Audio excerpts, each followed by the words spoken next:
Et le grand courage, c'était mon petit frère Fali. Il a essayé. Il m'a beaucoup soutenu ce jour-là. Fali, en tout cas, merci. Fali, c'est belé.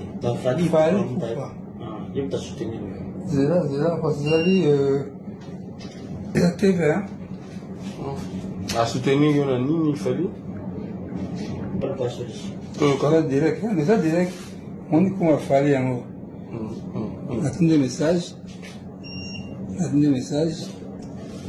Oh, qui vient, les autres de la Yombong. Nous allons prendre. Alors, Tinda Moutoumon a au banque qui a boulevard côté à Vodacom. Aussi que Aluka Gloire. Tinda Moutoumon a qui n'est pas au banque. Mon ira au banque où ils allaient en face, il y a. Na boulevard où on a net à vous comme gare centrale là. T'avoue comment Gare banque ils à côté à Vodacom à boulevard kaka. Puis bon banque et kangi à 12h.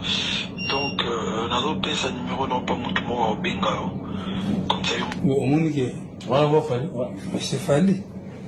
Alors, appel, et le montant moral. Voilà.